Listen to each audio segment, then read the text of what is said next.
ขนาดเฮ็ดใส่ขนาดนั้นแล้วนางศิริมานึกขึ้นได้เด้บัดนี้เรียกว่าสำนึกได้ยังดีอยู่ได้สำนึกได้นั่นสำนึกได้ปุ๊บ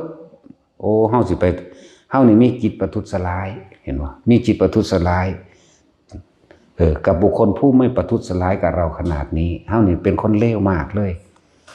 คิดได้ก็ลุกขึ้นมาขอโทษป่ะนี่